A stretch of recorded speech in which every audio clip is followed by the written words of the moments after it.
al-Assad affirme au journal français Le Figaro la Syrie combat des terroristes dont la majorité appartiennent à Al-Qaïda.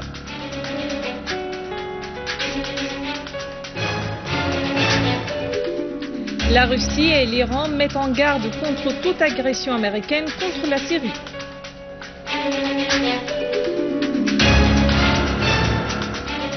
L'armée arabe syrienne continue la lutte contre le terrorisme.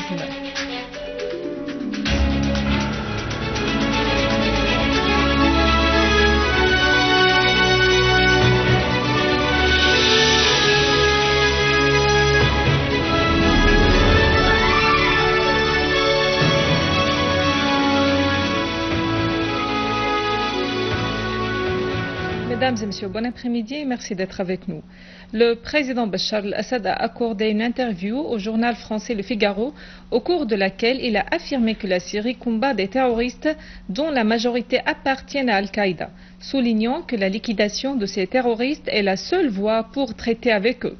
Le président al-Assad a assuré que toutes les parties qui appuient les terroristes politiquement, financièrement ou militairement sont des ennemis du peuple syrien, ainsi que tous ceux qui contribuent à la mort de n'importe quel soldat arabe syrien.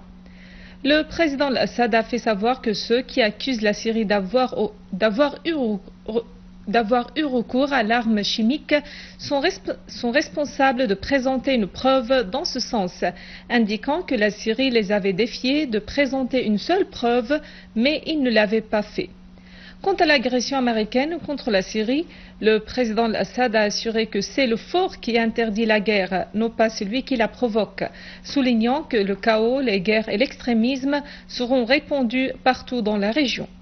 À propos de l'arrêt de la guerre et de la cessation de la crise en Syrie, le président al-Assad a fait noter « J'ai dit dès le début que le règlement réside dans le dialogue. Nous combattons des terroristes dont 80 à 90% parmi eux appartiennent à Al-Qaïda. C'est pourquoi il faut en premier lieu mettre fin à l'appui saoudien, turc, français et britannique ainsi qu'au trafic d'hommes armés de la Jordanie en vue de parler ensuite des démarches politiques. » Questionné à savoir s'il combattra et sacrifiera sa vie pour la Syrie, le président al-Assad a affirmé qu'il n'y a aucune différence entre le président et le citoyen, disant « Nous sommes devant deux options, soit la défense de la patrie face au terrorisme, soit la capitulation.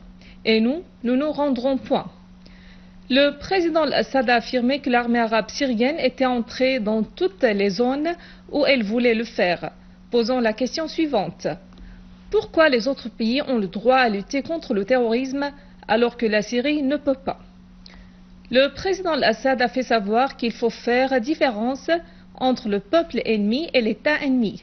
Le peuple français n'est pas un ennemi, mais la politique de son État est hostile au peuple syrien, assurant que cette hostilité finira quand l'État français change ses politiques.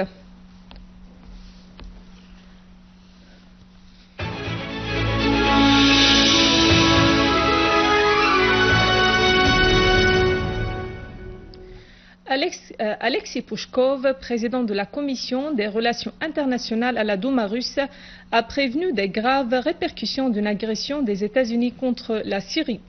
Il a souligné que nul ne sait ce qui va arriver à la suite d'une attaque militaire américaine contre la Syrie.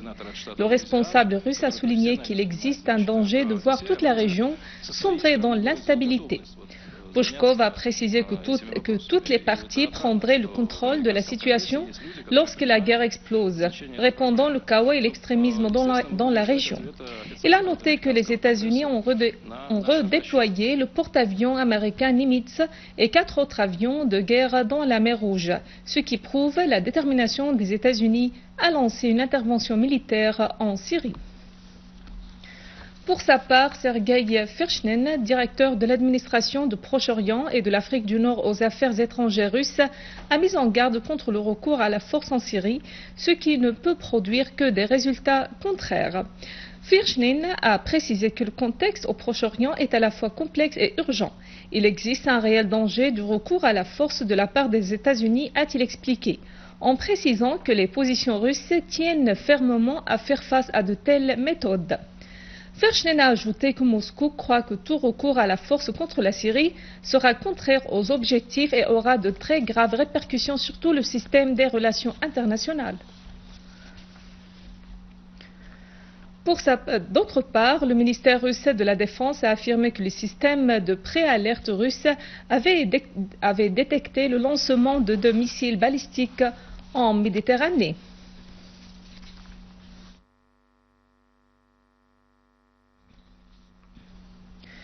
Le président du conseil iranien de la Shura, Ali Larijani, a mis en garde contre l'agression américaine éventuelle contre la Syrie, estimant que cette agression attisera la crise en Syrie. Larijani a fait savoir que le seul règlement de la crise réside dans l'adoption des mécanismes politiques. Il a indiqué que les États-Unis provoquent le chaos et les crises dans la région, soulignant que l'attaque militaire contre la Syrie transmettra la guerre aux autres zones.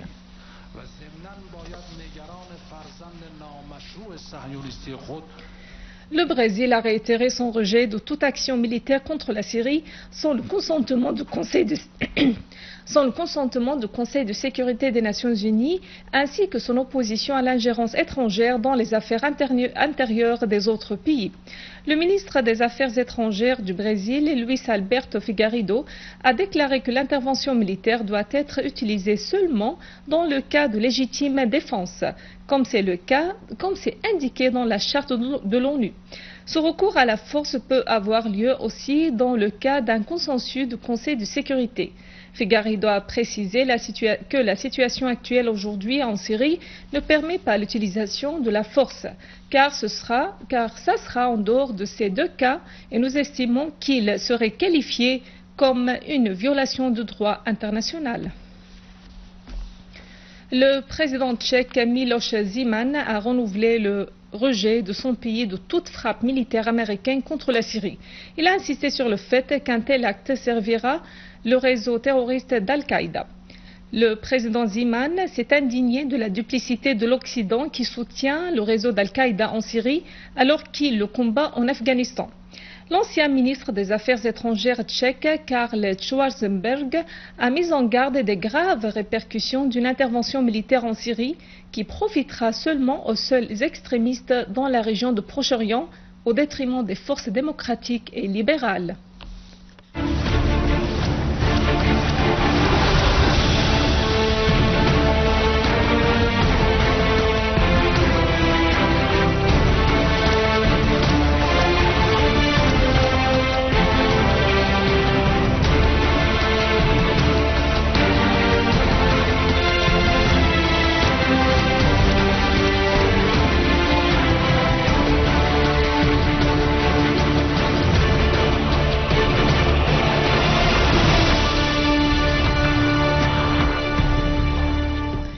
L'armée arabe syrienne a saisi un camion chargé de farine turque à Sikna, dans la banlieue de Palmyre, arrêtant le conducteur et tous les terroristes à bord.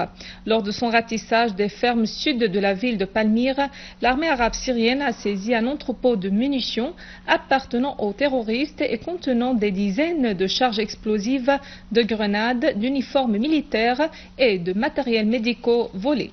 À noter que l'armée arabe syrienne avait pris jeudi dernier le contrôle des fermes sud de la ville de Palmyre après y avoir détruit les derniers rassemblements des terroristes. À Yabroud, dans la banlieue de Damas, l'armée arabe syrienne a liquidé 2 gangs terroristes armés à proximité du bâtiment d'Al-Kuwaiti et de la ferme d'Abu Hikmat, traquant et abattant d'autres gangs dans la ville d'Arhaïba. Un groupe terroriste armé a fait exploser le gazoduc d'Al-Jibsa à Sfera au nord de la ville de Deir ez-Zor et causant un incendie et l'arrêt du travail à l'usine d'Al-Jibsa du gaz qui produit environ 1,5 million de mètres cubes de gaz par jour. Ce gazoduc alimente les centrales de la génération de l'électricité à Taïm, à Zara, ce qui signifie que le fait de prendre pour cible le gazoduc causera la baisse de la génération de l'électricité qui se reflètera négativement sur la consommation de l'électricité dans les 2 gouvernorats de Deir ez-Zor et d'Al-Hasaka.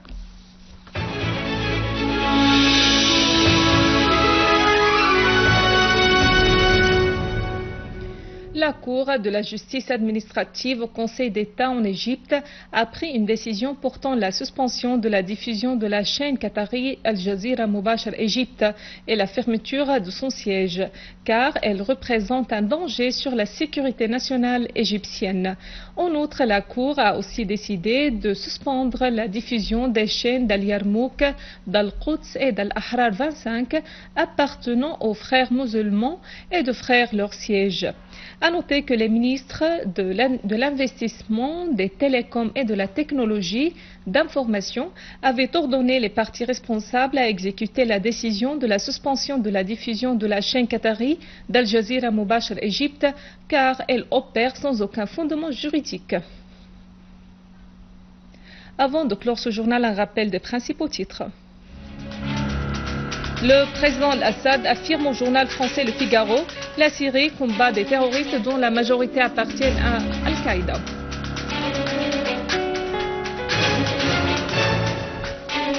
La Russie et l'Iran mettent en garde contre toute agression américaine contre la Syrie.